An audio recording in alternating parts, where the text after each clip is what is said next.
떠나가는 관훈장, 천리길을 닫다. 관우 때문에 크게 패한 원소는 군사를 물려 무양의 요새로 진영을 옮겼다. 원소가 군사를 물리자 조조는 하우돈에게 관독일목을 지키게 한 후 자신은 일단 허도로 돌아갔다. 조조는 그동안 싸움에 지친 군사들을 위로하며 잔치를 베풀었다. 술자리가 무르익어 흥이 오를 무렵이었다. 연암에서 파발마가 달려와 변을 알렸다. 연암에는 전부터 유벽과 공도라고 하는 두 비적이 있었다. 본래는 황건의 잔당들이었다. 일찍이 토벌을 위해 조홍을 보냈는데 비적의 기세가 강성하여 조홍은 큰 타격을 받고 계속 퇴각 중이라는 보고였다. 급히 원군을 보내지 않으면 연암지방은 그들의 손에 떨어지게 되므로 두고두고 큰 화근을 남기는 결과가 될 것입니다. 관우가 문득 일어나 조조에게 청했다. 원컨대 저를 파견해 주십시오. 견마지로를 다하여 그들을 물리치겠습니다. 조조는 마음 한구석에 의심이 없는 것도 아니었으나 쾌히 응낙했다. 조조는 관우에게 오만의 군사를 붙였으며 우금, 악진을 부장으로 삼게 했다. 연암 땅에 이른 관우는 오래된 사찰에 본진을 세워 싸울 태세를 갖추고 있었다. 그날 밤이 되자 부초소대가 첩자로 보이는 수상한 두 사람을 발견하고 그들을 붙잡아 왔다. 관우가 끌려온 두 사람을 보니 그 중에 한 사람은 뜻밖에도 손건이었다. 깜짝 놀란 관우가 손수 그의 오라를 풀고 좌우의 군사를 물리친 다음 둘은 마주 앉았다. 공과 헤어진 후 소식을 듣지 못하고 있었는데 이곳에서 만났구려. 그래, 무슨 일로 이곳으로 오게 되었소?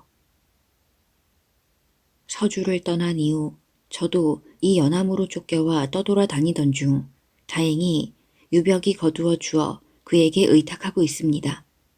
그런데 장군께서는 어쩌다가 조조에게 가게 되었습니까? 또 감 미 두 부인께서는 어떻게 되셨습니까? 손건이 묻자 관우는 그동안에 있었던 일을 소상히 손건에게 들려주었다. 공은 혹시 가형 현덕의 행방을 알고 계시오? 지금 어디에 계시오? 근자의 소문을 듣자 하니 현덕공은 하북의 원소에게 가 계신다고 하였습니다. 저도 그리로 가고 싶었으나 아직 기회가 없었습니다. 그런데 원소가 유벽에게 꽤 많은 물자와 재화를 보내왔습니다. 그 대신 하북과 동맹을 맺고 조조군을 칠하는 조건이었습니다. 내일 유벽과 공도 두 사람은 싸움터에 나가 짐짓 패한 채하여 달아날 것입니다. 장군께서는 허도에서 급히 두 부인을 모시고 이곳으로 오십시오. 두 부인을 모시고 원소에게 투항하면 현덕공을 배울 수 있을 것이요. 관우가 마음을 가다듬고 손건에게 물었다. 유벽과 공도가 어찌하여 도망을 친다는 말이요. 비록 도적의 무리이긴 하나 유벽과 공도는 전부터 마음속으로 깊이 공을 흠모하고 있었습니다. 그래서 이번에 운장께서 출정하셨다는 말을 듣고 오히려 기뻐하고 있었습니다. 그러나 한편 원소와의 매약도 있어 싸우지 않을 수 없을 테니 공은 그들을 적당히 공격하십시오. 그날 밤이 되자 관우가 몰래 뒷문으로 손건과 또 한 사람을 내보냈다. 이튿날 관우가 군사를 이끌어 나가자 유벽과 공도도 나란히 진두에 나타났다. 너희들은 어찌하여 조정을 거스르려 하느냐? 관우가 그들을 꾸짖었다. 너는 주인을 배반하지 않았느냐? 네가 나를 책망하니 가소롭구나. 유현덕이 지금 하북의 원본초에 가 있는데 너는 지금 조조의 휘하에서 굽신거리고 있지 않느냐? 관우는 그 말에는 대답도 하지 않은 채 몹시 화가 난 듯한 표정을 짓고는 청룡도를 휘두르며 말을 달렸다. 공도가 그런 관우를 보더니 두려움을 느낀 척하며 말머리를 돌려 달아났다. 그렇게 한동안 쫓고 쫓기며 달아나던 공도가 몸을 돌려 관우에게 가만히 말했다. 옛 주인의 은혜를 잊어서는 안 될 것이요. 이제 연함을 공에게 내드릴 것이니 급히 이곳을 평정하고 허도로 돌아가시오. 공도와 유벽은 그 말을 끝내자 말을 달려 달아났다. 관우는 뒤쫓아오는 군사들을 이끌며 그들을 추격했다. 관우는 힘들이지 않고 연함을 평정하고 백성들을 위로하여 동요하지 않도록 한 다음 곧장 허도로 돌아왔다. 관우가 연함을 평정하고 돌아오자 조조는 성 밖에까지 나와 관우를 영접했다. 관우를 위해 성대한 잔치를 베풀고 군사들의 노고를 치하했다.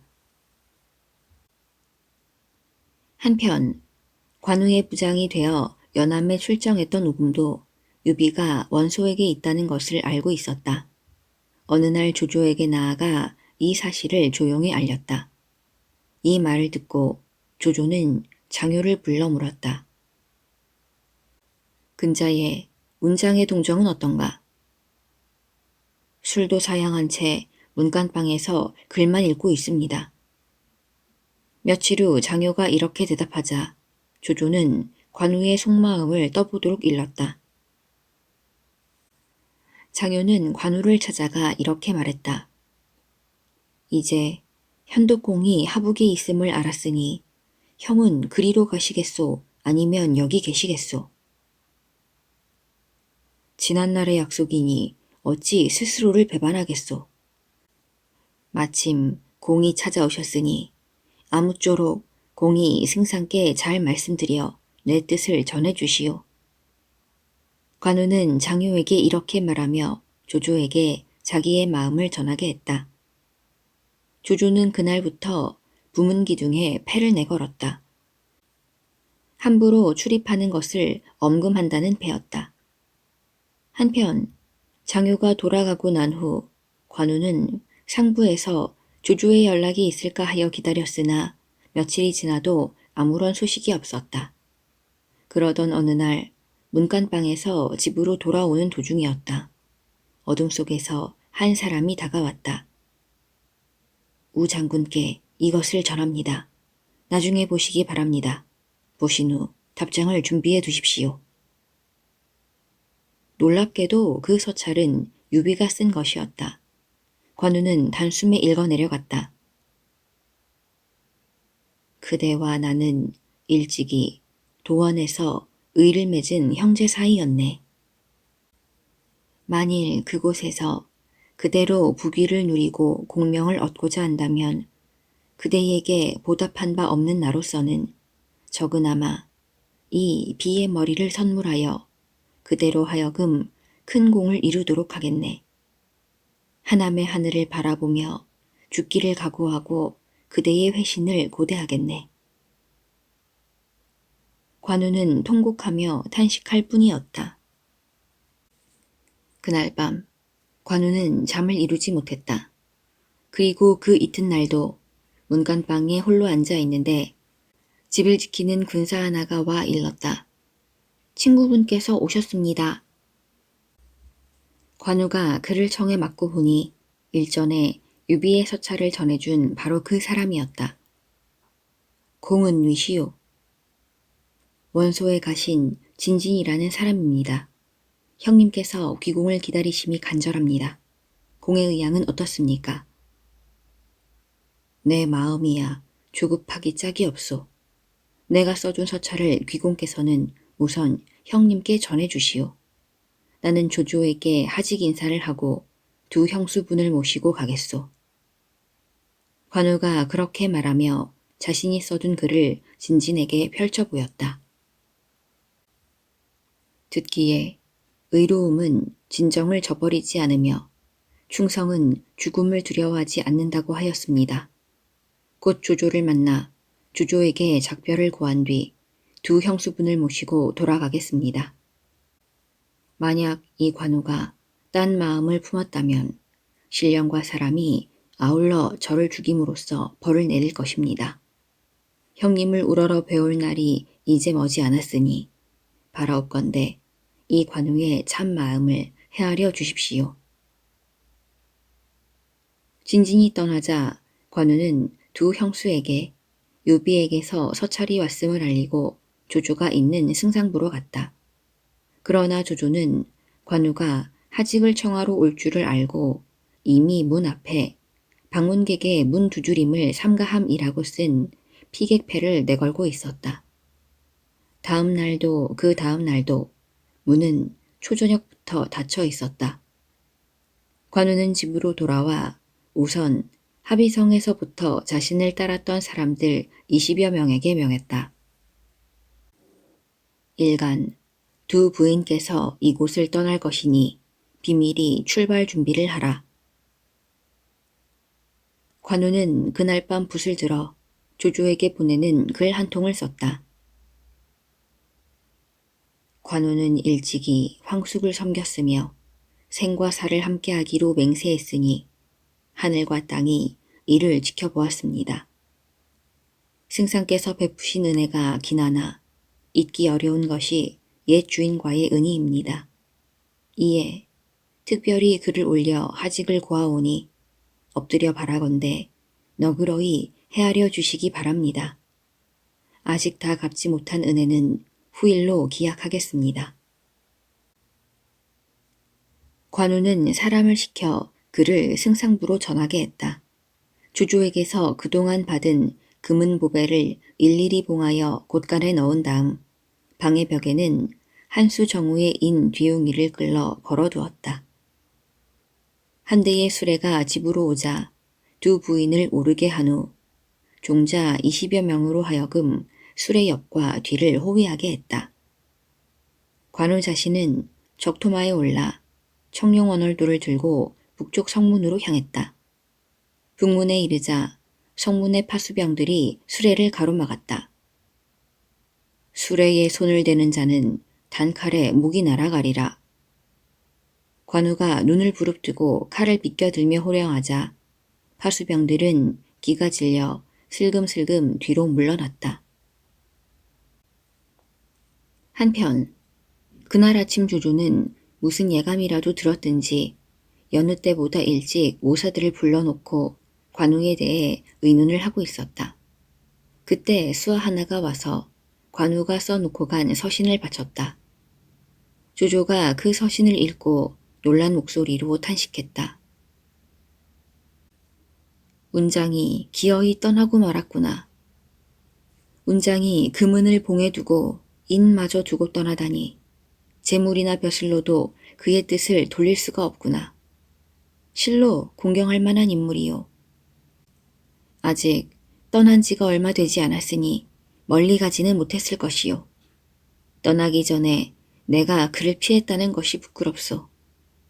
내가 이 기회에 차라리 나의 참다운 정을 보이고 신이 있는 작별을 고하고 싶소. 그대가 뒤쫓아가 내가 전송하러 나오니 잠시 기다리라 이르시오. 떠나는 관공에게 노자와 전포를 내려 오늘을 기념할까 하오. 장효는 명을 받들어 홀로 말을 달렸다. 이어 조조는 관우가 노자로 쓸 금은과 포의를 준비토록 한 후 수십 기만 거느리고 장효의 뒤를 따랐다. 장효가 홀로 말을 타고 뒤쫓으니 얼마 달리지 않아 관우를 만날 수 있었다.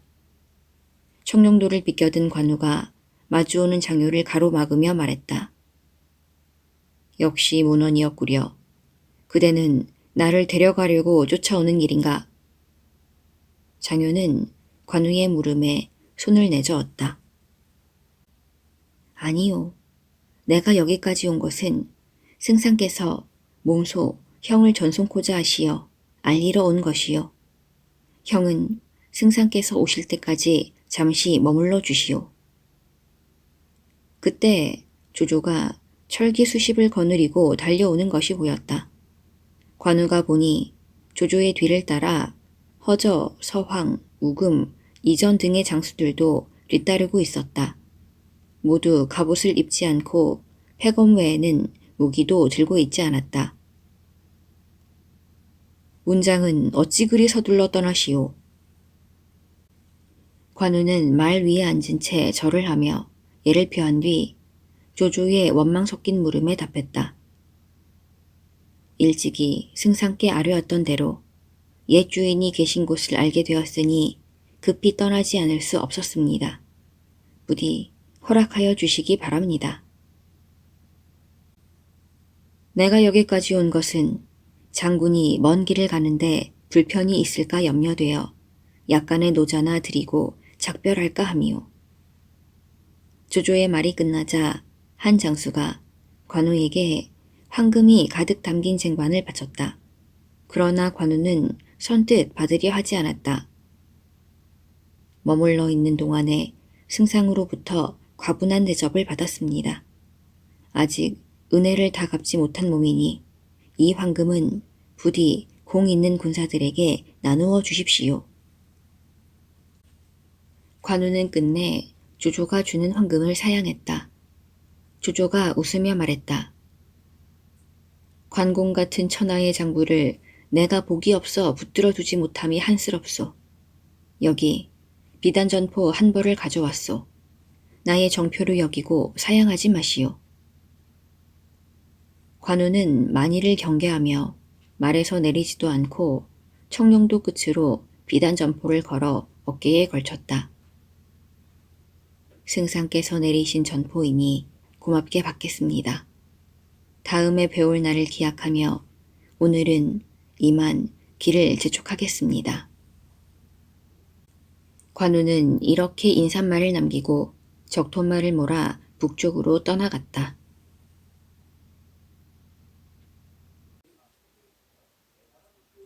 여섯 장수의 목을 베며 오관을 돌파하다. 다음 날이 되자 관우는 두 형수를 수레에 오르게 하고 서둘러 길을 떠나 낙양으로 향하니 이로부터 관우는 5 관문을 지나게 되었다.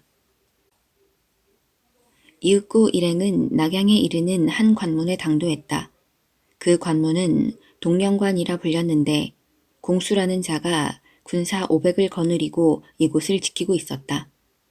관우는 관문 앞에서 수레를 멈추게 한 뒤 먼저 말을 달려 고갯마루에 이르자 큰 소리로 외쳤다. 나는 하북으로 가는 나그네요. 이곳을 지나도록 해주시오. 그러자 수비대장 공수가 나서며 관우에게 예를 올린 뒤 말했다.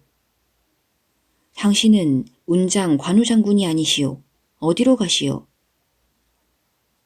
승상께 하직 인사를 고하고 하북에 계신다는 옛 죽은 현덕공을 찾아가는 길이요. 하북의 원소와 승상과는 서로 적입니다. 그리로 가시려면 승상의 통행증이 있어야 합니다. 급히 떠나느라 그만 잊어버리고 왔소. 그러시다면 기다리십시오. 승상께 사람을 보내어 확인한 후에 보내드리겠습니다. 무슨 말이오? 급한 걸음인데 헛되이 시각을 지체하며 기다릴 수는 없는 일이오. 그러나 공수도 지지 않고 맞섰다. 그대가 꼭 이곳을 지나가려거든 그대 외의 모든 사람을 여기 인질로 두고 가라. 관우는 마침내 격분하여 청룡도를 번쩍 쳐들었다. 공수도 군사를 부른 뒤 갑옷까지 받쳐 입고 관문으로 다시 나왔다. 관우가 용맹스러운 장수라 하나 그는 혼자나 다름없지 않은가. 나에게는 500여 명이나 되는 부하가 있다. 공수는 이렇게 생각하고 관우에게 호통을 쳤다. 니놈이 감히 어딜 지나가려 하느냐. 관우는 수레를 뒤로 물리고 곧바로 말을 달려 공수에게로 향했다. 공수가 창으로 관우를 겨냥하여 돌진했으나 관우의 청룡도가 번뜩이자 단 1안 만에 두토막난 시체가 되어 말 아래로 굴러떨어지고 말았다. 기가 질린 군사들이 이윽고 정신을 차려 달아나자 관우가 그들을 향해 외쳤다. 너희들은 달아나지 말라. 내가 공수를 뵌 것은 그가 나를 죽이려 했기 때문이다. 너희들에겐 아무런 죄가 없다. 너희들은 승상께 내 말을 전하도록 하라. 관우는 수레를 호위하여 관문을 지나 길을 재촉했다. 그날은 흰 진눈깨비가 내렸다. 이튿날도 또 다음 날도 관우 일행은 수레 자국을 길게 남기며 관도를 향해 달렸다. 이윽고 멀리 낙양의 성문이 보였다. 낙양도 물론 조조의 세력권이었다. 이곳은 낙양 태수 한복이 성을 지키고 있었다. 태수 한복은 관우가 동명관의 수비대장 공수를 죽이고 관문을 지나갔다는 급보를 받았다. 한복은 장수들을 불러 이 일을 의논했다. 관운장이 승상의 통행증을 지니고 있지 않다면 이는 필시 몰래 몸을 빼내가는 것임에 틀림없습니다. 우리가 그를 막지 못하면 처벌을 면치 못할 것입니다.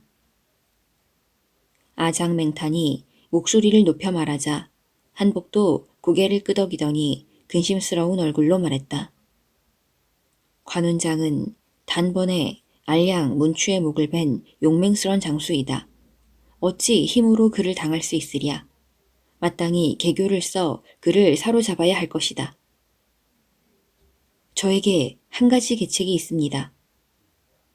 맹탄이 생각해둔 계책이라도 있는 듯 주저없이 말했다.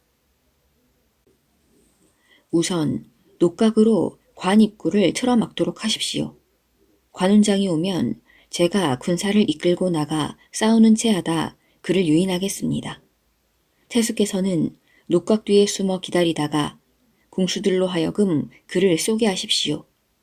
관운장이 화살에 맞아 쓰러질 때 그를 사로잡아 허도로 보내면 반드시 태수께서 큰 상을 내리실 것입니다. 한복은 맹탄의 말에 따르기로 하였다. 급히 녹각을 세우고 평상시에 경비병 외에 정병 1천과 궁수를 녹각 뒤에 매복해 했다. 낙양성문에 이런 일이 벌어진 줄도 모른 채 이윽고 관우가 낙양성문 앞에 이르러 소리쳤다. 나는 한수정우 관우요. 북쪽으로 가고자 하니 문을 열어주시오. 한복이 나서며 물었다. 그럼 승상의 증빙문서를 보여주시오. 급히 떠나오느라 미처 얻지 못하고 왔소이다. 내가 승상의 명을 받들어 이 성을 지키는 것은 간첩들이 내왕하는 것을 살피기 위함이요. 만약 증빙하는 서류가 없다면 그대는 몰래 달아나는 것이 분명하오. 관우가 한복의 냉랭한 언성을 듣자 노하여 언성을 높였다. 그대 또한 내 손에 죽고 싶으냐? 관우의 말이 끝나기도 전에 사방에서 징소리가 요란히 일었다. 이놈들 미리 계략이라도 꾸몄다는 말이냐? 관우는 일단 말머리를 돌려 물러났다. 맹탄이 이를 보고 쌍칼을 휘두르며 말을 달려나왔다. 저놈을 사로잡아라! 관우는 다시 수레를 뒤로 물리게 한 후 뒤쫓아오는 맹탄을 맞았다.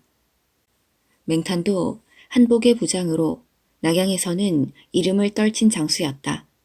그러나 관우에게는 도끼에 대드는 범아제비나 다름없었다. 맹탄이 삼합을 겨루다 말머리를 돌려 달아났다. 관우를 유인하기 위함이었다. 그러나 관우가 탄 말이 적토마인 것을 알 리 없는 맹탄이었다. 순식간에 뒤쫓아온 관우의 청룡도가 그의 등 뒤에서 번뜩이자 비명 한 번 지르지 못하고 그의 몸은 두동강이 나고 말았다.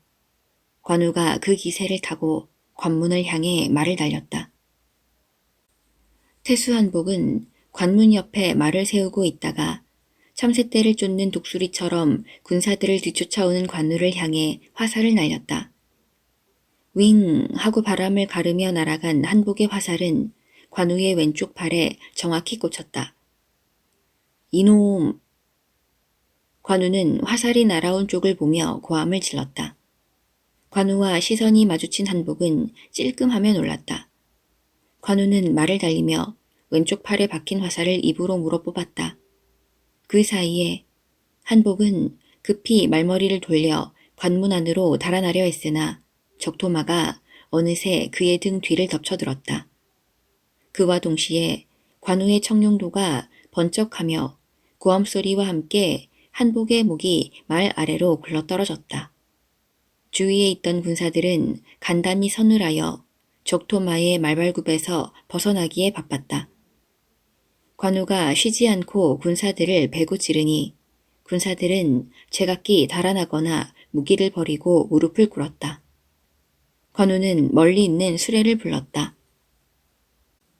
관우가 수레를 호위하며 관문을 지나가는데 감히 앞을 가로막으려는 군사는 없었다.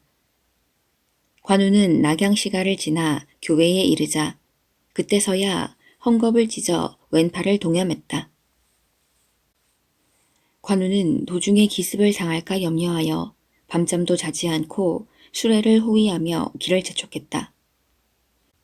그로부터 여러 날 동안 낮에는 깊은 숲이나 연못가에서 잠을 자고 밤을 틈타 수레를 이끌었다. 그 후 기수관, 형양, 활주를 통과했다. 성을 통과할 때마다 관우를 막던 장수들을 베었다. 이윽고 관우 일행은 황하에 이르러 강을 건넜다. 황하를 건너면 거기서부터는 원소의 땅이었다. 하남 강변에 이르른 관우는 한숨을 내쉬며 드넓은 하늘을 우러러 보았다. 돌이켜보면 허도를 떠나온 후 5 관문을 지나며 6 수장의 목을 베지 않았던가. 허도를 떠나온 후 거쳐온 5 관문은 너무나 머나먼 대장정이었다. 먼저 양양을 거쳐 패릉교로, 이어 동령관으로 가는 도중에 기수관으로, 그리고 활주에서 황하를 건넜던 것이다. 관우는 황하를 건너 다시 길을 떠날 준비를 재촉했다. 아직도 유현덕을 만나기 위해 먼 길을 가야 했다. 앞길에 어떤 험난한 일이 그를 기다리고 있는지 알 수 없는 일이었다. 관우는 말 위에서 길게 탄식했다. 오는 도중 만부득이했으나 너무나 많은 사람을 죽였구나. 조승상이 이를 알면 나를 은희도 저버린 자로 여기겠다. 2 부인이 탄 수레에는 주렴이 드리워졌고 수레는 다시 바람 부는 들판을 가르며 길을 가고 있었다. 그런데 저쪽 맞은편에서 호련 한 사람이 말을 달려오며 외쳤다. 운장께서는 잠시만 멈추시오. 가까이 다가오는데 보니 이게 누군가. 그는 바로 연암에서 헤어진 손건이었다. 서로 뜻밖의 만남을 기뻐하는 가운데 관우가 뒷일이 궁금하여 물었다. 마중을 온다 하여 기다린 지 오래되었소. 이토록 늦게까지 소식이 없었던 것은 무슨 까닭이요? 실은 원소의 진영에 여러 가지 내분이 일어나 그 때문에 연암의 의벽 공도의 뜻에 따라 하북으로 갔던 제 계획이 뒤틀리고 말았습니다. 그렇지 않았으면 원소를 설복시켜 유황숙을 연암으로 가시게 한 후 저는 운장을 기다려 마중을 갈 계획이었습니다. 그렇다면 형님께선 지금도 무사히 원소 밑에 계시오? 아닙니다. 지금은 하북에서 몸을 빼 연암으로 가셨습니다. 장군께서 이런 사실을 모르고 원소한테 가셨다가 혹시 해를 입으실까 걱정하시어 황수께서 나를 보내신 것입니다. 그러니 장군께선 연암으로 가시어 황숙을 뵙도록 하십시오. 일행은 방향을 바꾸어 연암을 향해 출발했다. 그런데 얼마 가지 못해 호련 뒤쪽에서 먼지를 일으키며 한때의 인마가 뒤쫓아 오고 있었다. 관우는 손건으로 하여금 수레를 지키게 하고 홀로 뒤쫓는 군사를 맞으러 갔다. 그들은 하우돈이 이끄는 기병 200여 명이었다. 하우돈은 조조의 장수들 중에서도 첫 손꼽히는 장수라 관우도 그들을 가볍게 여길 수가 없었다. 관우는 청룡도를 힘주어 잡고 대적할 태세를 갖추며 그를 얼렀다. 그대가 나를 뒤쫓는 것은 승상께서 보이신 크나큰 도량을 그르치고 있다는 것을 아시오? 하우도는 관우의 말에는 아랑곳하지 않고 험한 기세로 고함을 쳤다. 승상에게서 너를 보내주라는 명이 내리지 않았으며 또한 네가 예까지 오면서 했던 무례한 행동을 아신다면 마음이 달라지실 게다. 너는 5관을 함부로 짓밟고 6장수를 죽였으며 더욱이 나의 부장 진기까지 죽였다. 어찌 이리 무례할 수가 있느냐. 네, 반드시 너를 잡아 승상께 바쳐 죄를 다스리고자 이렇게 달려온 곳이다. 하우돈이 왼쪽 눈을 부릅뜨더니 곧장 그의 어골창을 내뻗으며 관우에게 달려들었다. 호랑이를 보고 용이 노하고 용을 보자 호랑이가 울부짖는 듯한 싸움이었다. 한동안 불꽃 튀는 병장기에 부딪힘이 일었는데 말을 달려 뛰어들며 큰 소리로 외치는 사람이 있었다. 두 분은 잠시 싸움을 멈추십시오. 그는 조조가 보낸 사자였다. 사자는 말 위에 앉은 채로 조조가 친필로 서명한 공문을 하우돈에게 주었다. 승상께서는 관 장군의 충의심을 가상히 여기시어 관문이나 나루를 모두 무사히 지나가도록 하셨습니다. 군사들이 길을 막지 않을까 염려하시어 특별히 저를 보내신 것입니다. 하우돈은 공문을 볼 생각도 하지 않고 사자에게 물었다. 그렇다면 승상께서는 6장수를 죽이고 5관을 짓밟은 사실을 알고 계시는가? 그것은 아직 모르고 계십니다. 공문은 그보다 앞서 승상부에서 내린 것이라고 사자가 덧붙여 말했다. 그렇다면 내가 저자를 사로잡아 허도로 간 연후에 승상의 처분을 기다리도록 할 것이다. 하우돈이 기세등등하게 말하자 관우는 화가 치솟았다. 내가 네 놈을 두려워할 것 같으냐. 그 말과 동시에 청룡도로 그를 내리찍었다. 하우돈도 창으로 청룡도를 막으며 관우를 맞았다. 두 사람이 다시 어우러져 싸우는데 또 한 사람이 질풍같이 말을 달려왔다. 그는 장효였다. 운장과 번양은 이제 싸움을 그치시오. 승상의 명을 거스를 셈이오. 그 말에 두 사람은 제각기 말을 세워 장효를 바라보았다. 승상께서는 동령관의 공수가 운장의 길을 막다가 참살되었다는 급보를 받고 다시 저를 보내셨소. 도중에 또 다른 곳에서 운장을 가로막고 길을 끊으실까 염려하시어 저를 보내신 것입니다. 장수들의 목을 벤 일로 길 막는 일은 없도록 하고 각처의 관소에 이를 전하라 하시었소. 장효의 말에 하우돈도 관우를 포위했던 군사들을 물렸다. 관우가 손을 모아 장효에게 작별 인사를 하자 장효도 말머리를 돌렸다. 관우는 연암으로 가는 길을 재촉했다. 관우는 손건과 함께 수레를 호위하며 길을 가다 산길로 접어들었다. 그러자 후련 산에서 100여 명은 좋게 되어 보이는 졸개들을 이끌고 한 사람이 말을 달려 나왔다. 황건띠를 머리에 두르고 전포를 입고 있었다. 나는 천공장군 장각의 부장 배원소이다. 이 산을 무사히 넘고 싶으면 그 적토마를 놓고 가라. 그러면 길을 비켜줄 것이다. 머리에 황건띠를 두른 자가 언성을 높여 말했다. 관우가 그 꼴을 보더니 껄껄 웃다가 가라앉은 목소리로 그에게 물었다. 참으로 무지하고 미친 도적놈이로구나. 니놈이 장가기 밑에서 도적질을 했다면서 어찌 유현덕, 관운장, 장비, 3형제의 이름을 모르느냐. 황건을 쓴 자가 관우의 말에 놀란 얼굴을 하더니 다시 물었다. 나는 얼굴이 붉고 수염이 긴 자가 관운장이라는 소문은 들었으나 아직 보지는 못했다. 그런데 너는 누구냐? 관우는 그 말에 대답하지 않았다. 다만 청룡도를 세우고 말을 멈춘 후 턱에 비단 주머니를 끌러 긴 수염을 보여주었다. 황건을 쓴 자가 관우의 수염을 보더니 말에서 급히 몸을 내렸다. 그리고 관우의 말 앞에 엎드려 절하며 말했다. 제 이름은 배원소라 하며 일찍이 황건의 무리에 가담한 적이 있습니다. 그러나 장각이 죽은 이후에는 주인 없이 떠돌다가 무리를 모아 이 산속에서 지내고 있습니다.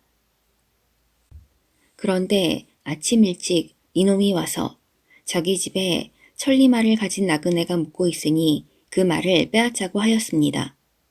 이놈의 권유를 받아들여 그 말을 빼앗고자 왔습니다만 설마 장군님을 뵙게 될 줄은 생각도 못했습니다. 죽을 죄를 지었습니다. 관우는 자기를 알아보는 배원소가 의아히 여겨져 부드러운 어조로 그에게 물었다. 나를 본 일이 없다면서 어찌 나를 알아보게 되었느냐? 배원소가 허리를 굽히며 공손히 대답했다. 여기서 20리쯤 되는 곳에 와우산이 있습니다.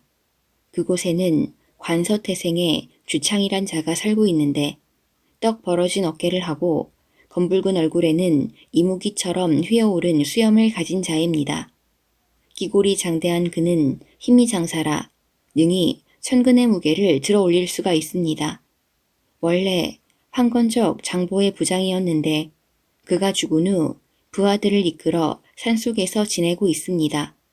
그가 장군의 높으신 이름을 제게 들려주어 항상 뵙고 싶었으나 길이 없어 장군을 뵙지 못함을 늘 한탄하였습니다. 그때 한 무리의 인마가 이쪽을 향해 달려오고 있었다. 배원소가 그들을 보더니 관우에게 알렸다. 저기 앞서 오는 사람은 필시 주창일 것입니다.